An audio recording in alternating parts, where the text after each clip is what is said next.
Kendrick. I am hearing that somebody went in the studio after they heard this album. I wonder who that would be. I'm hearing that Say it. I'm hearing that somebody picked up the phone, tried to call and see what the energy was. I'm hearing that Kendrick didn't answer. Well, he told us in his letter, I go without a phone for months anyway. Don't call my phone. Yeah, but if I'm calling you rapper to rapper and you don't answer, it's like what Mark told Flip when they had they. Yeah. Now I'm going in the booth. You have until I get in that booth To hit me back. I don't want to hit If you you back. don't. Nigga. Go in the booth. Go in the booth. Let's stay there for a second. Are we talking about Wayne? Yes. I'm hearing that Wayne went in the booth. Who? Love Wayne. What I think is where they think that you went too far. I don't care. I don't care. There is no too far. I don't play like that. That's why you don't play with me. Right. That's why you don't play with me. Right. There is no too far. Right. It's not. Y'all, the hip-hop world is absolutely exploding right now over Kendrick Lamar's surprise album, GNX, and it all centers around one explosive track called Wacced Out Murals. On this song, Kendrick drops what seems like an innocent line, "I think my hard work let Lil Wayne down." Now, this single line has sent fans into a complete frenzy, with everyone wondering if Kendrick is taking shots at Wayne over that controversial Super Bowl halftime show situation. Wayne certainly didn't take this lying down. He fired back on X with a message that had everyone holding their breath. "Man, YTF I do? I just be chillin' and they still come for my head. Let's not take kindness for weakness. Let this giant sleep. I beg you all. No one really wants destruction, not even me, but I shall destroy if disturbed. On me, love." And because drama loves company, Nicki Minaj and Birdman couldn't resist jumping into the fray, pointing fingers at industry politics for Wayne's Super Bowl snub. The fan base is completely split down the middle. Some are absolutely living for this drama, while others are desperately trying to get Wayne to take a step back and cool down. And just when everyone thought things couldn't get any more intense, Pusha T decides to enter the ring. Oh yes, this situation is about to reach new levels of messy. So when you heard, what was your opinion of Wayne's response? That was horrible. It was horrible. It was trash. It wasn't good. Right. Yeah, it wasn't good. Now the beat. How'd you feel about the track? I didn't like that either. I didn't. Well, you know the what? Beat was kind of chunky. But you know what? But no. But let me say this. I didn't like it for that type of record. Yeah, like it wasn't. Got you. It wasn't that. And I didn't feel like in all honesty, man, I haven't said anything about it because I didn't think it was like good enough to respond to. Let's rewind and see how this whole beef got started. Back in September, when they announced Kendrick Lamar as the headliner for the 2025 Super Bowl halftime show in New Orleans, yes, you heard that right, Lil Wayne's own hometown. It was a moment of celebration for some, but felt like a direct insult to Wayne. The pain was so real that Wayne took to Instagram to share his disappointment, making it clear just how hurt he was about not being selected. First of all, I want to say forgive me for the delay. The delay on, just the delay. I want to say I had to get strength. I had to get strength enough to do this without breaking. I must say thank you. I must say thank you to every voice, every opinion, all the care, all the love, and the support out there. Your words turned into arms, and it held me up when I try to fall back.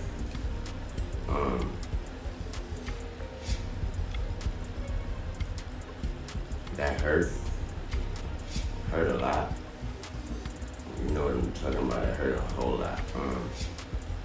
I blame myself for not being mentally prepared for a letdown.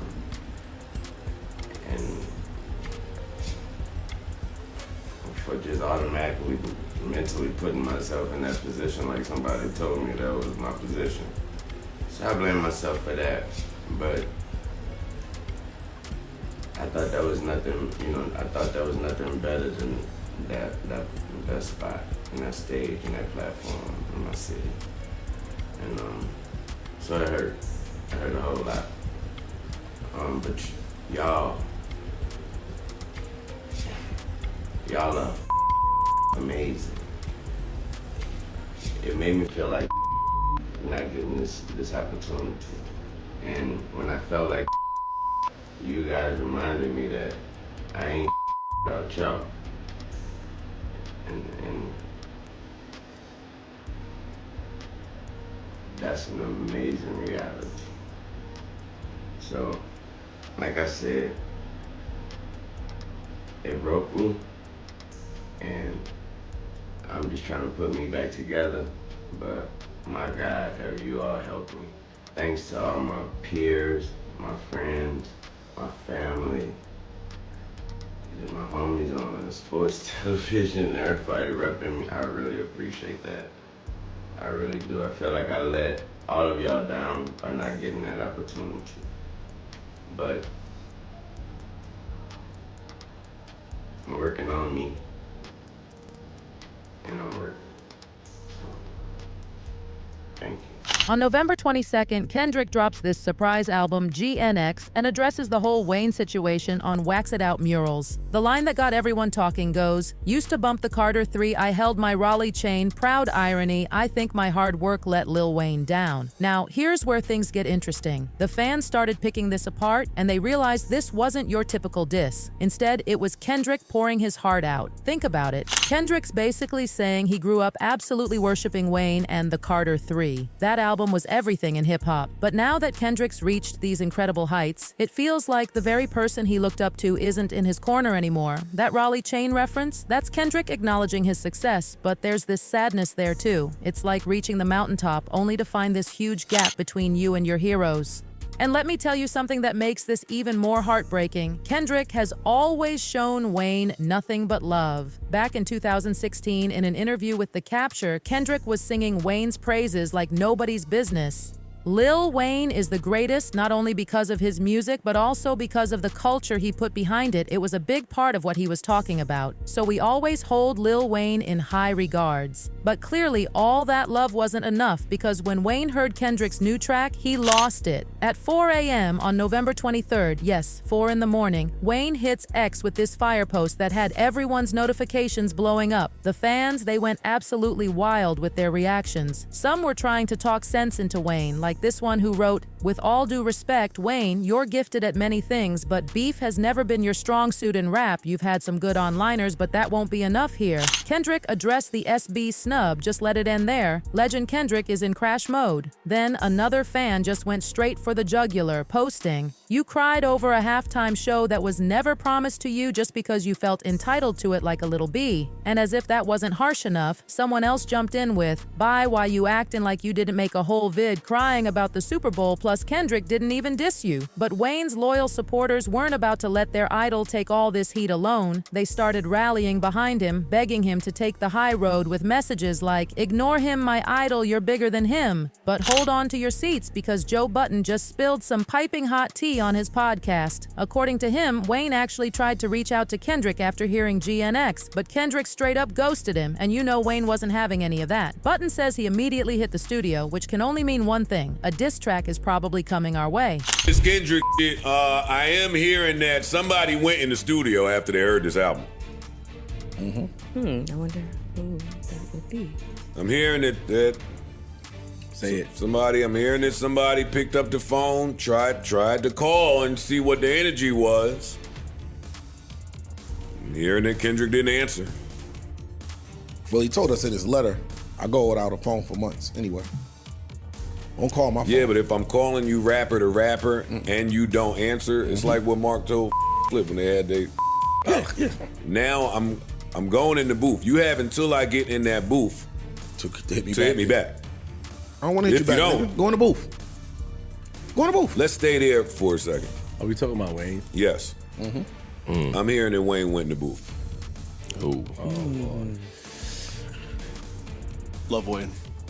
Somebody. All right, hold on. With her feelings? Let's go. Now, speaking of getting ghosted by Kendrick, Budden dropped another bomb. Apparently, Drake tried to smooth things over with Kendrick earlier this year too, but that didn't exactly work out in Drake's favor. And since we're on the topic of Drake, let me take you on this wild journey of the Drake versus Kendrick saga that had us all glued to our screens. Picture this. Drake and Kendrick started out as besties, dropping absolute fire together on tracks like Buried Alive Interlude back in 2011 and Poetic Justice in 2012. But that friendship relationship went up in flames when Kendrick dropped that now legendary verse on Big Sean's Control in 2013, basically calling out every rapper, including Drake, to step their game up. Drake tried to play it cool in interviews, but everyone could see those little jabs they kept throwing at each other in their music. Fast forward to March 2024, and boom! Kendrick drops Like That, which was clearly aimed at Drake. Of course, Drake wasn't going to take that lying down. He fired back with push-ups and tailor-made freestyle. But Drake made a huge mistake when he used AI-generated Tupac vocals in Tailor-Made, which got the Tupac estate so heated they had that track yanked off streaming platforms faster than you can say California Love. But Kendrick? He was just getting started. He hit back with a double whammy, Euphoria and 616 in LA. This 6-minute diss track was absolutely brutal, with Kendrick dragging Drake over everything from his use of the N-word to his fashion choices, even questioning if Drake belonged in hip-hop at all. Drake tried to clap back with Family Matters, but he went too far when he started throwing accusations about domestic issues and even dragged Kendrick's relationship with his fiancée Whitney Alfred into it, claiming there was infidelity. Well, Kendrick wasn't about to let Drake disrespect his family like that. He dropped Meet the Grams, exposing Drake's alleged secret child and some shady connections. Then came Not Like Us, with even more dirt, pushing Drake to deny everything in the Heart Part 6. But while fans were split on Drake's response, there was no denying who was winning this war. Kendrick's Not Like Us shot straight to #1 on the Hot 100, making it his 4th #1 hit and first solo #1 since Humble, while Euphoria jumped 8 spots to hit #3. Just to really rub salt in the wound, Kendrick took over the Pop-Out concert in Inglewood, California, performing those Drake dissies like That and Euphoria live. He even tweaked the lyrics about Tupac's ring, you know, the one Drake has. And as if that wasn't petty enough, this man performed Not Like Us 5 times at the concert. He was literally dancing on Drake's musical grave. Drake was so pressed, he actually filed a lawsuit against UMG over Kendrick's track. He claimed defamation and accused them of pushing a song that falsely branded him, plus claimed UMG was behind some shady Spotify boost for Kendrick's song. He even dragged iHeartRadio into it, suggesting there was some pay-to-play scheme going on. Meanwhile, Kendrick's out here winning with that Super Bowl halftime show locked down, but not everyone celebrating. The backlash about Lil Wayne being left out is intense, especially since the Super Bowl's heading to Wayne's hometown of New Orleans.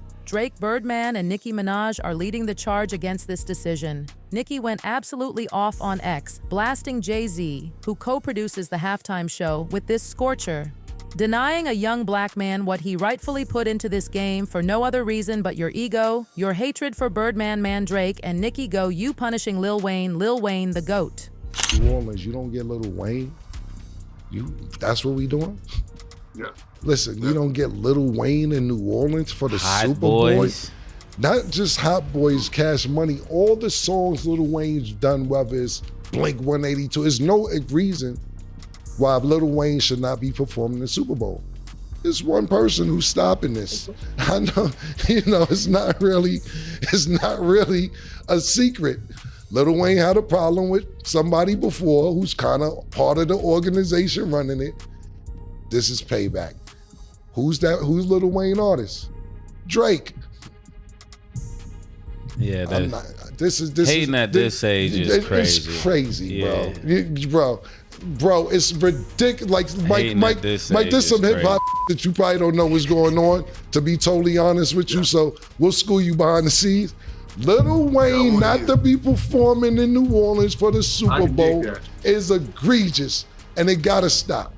It gotta stop. On his album GNX, Kendrick addressed all the fake industry love after his Super Bowl announcement, but made sure to show love to NAS, one of the few keeping it real. Nas even jumped on IG with major props. Always inspired by my brother KL, keeping the essence of this HHT alive and at the forefront, salute King. Kendrick even threw some shade at Snoop for posting that AI Drake diss, suggesting it was the edibles talking, and Snoop, being Snoop, owned it with "It was the edibles, West West King." But here's where it gets even spicier. Pusha T is firmly Team Kendrick, and we all know why. The beef between Pusha and Wayne has been simmering for over 20 years, and hilariously, Wayne claims he can't even remember how it started. Let me break down this ancient beef. Back in the early 2000s, Pusha T, still with Clips and No Malice, had Wayne and Birdman hop on their Grindin' remix. They returned the favor on Birdman's What Happened to That Boy, produced by the Neptunes. But according to Ebro Darden's 2018 Hot 97 breakdown, the Neptunes rap tunes never got paid by Birdman.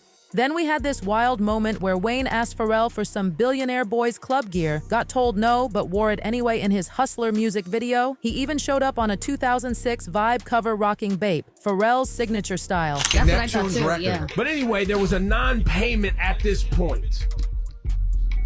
And if you look back, Pharrell never worked with a Cash Money artist after this moment. There's never been a Drake-Pharrell collab in any way, huh?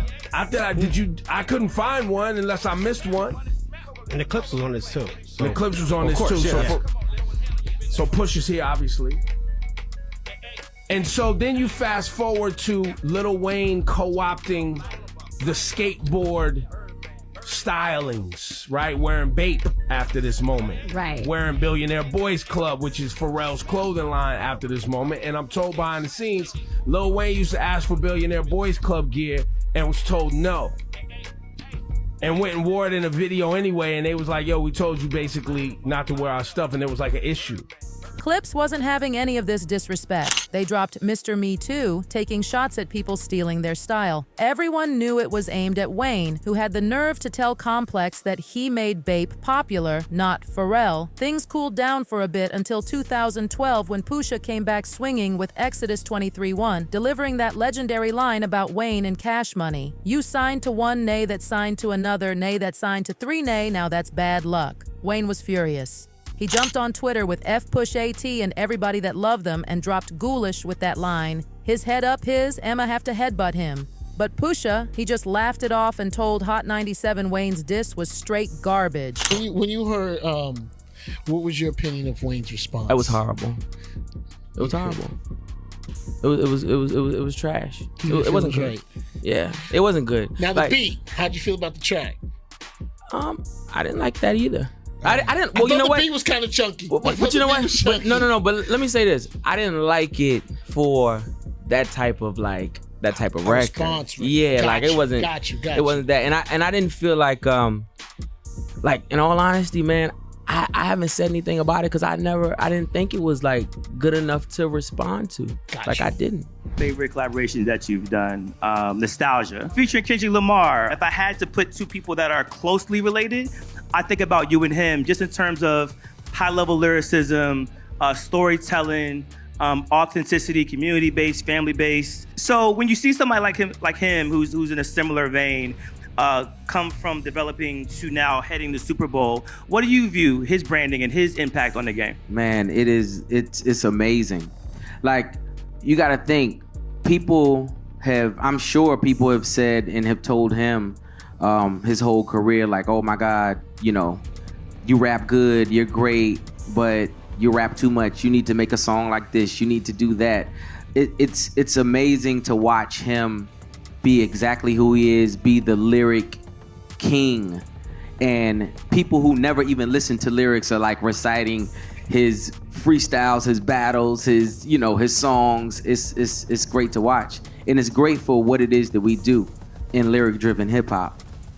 It's great to see. Now, with all this Kendrick drama, all the old beef is bubbling back up. At a Revolt World panel in Atlanta, Pusha was singing Kendrick's praises, especially about keeping real lyricism alive. He even reposted Kendrick throwing shade at Drake about one opportunity to win a championship, no round twos, clearly referencing his own legendary 2018 victory over Drake with The Story of Adidon. Don. Pusha's still gloating about that win, saying, every time I hear a subliminal in one of his songs, it just lets me know how deep it hurt him. He said, because it's been 4 years now, and we still talking about it.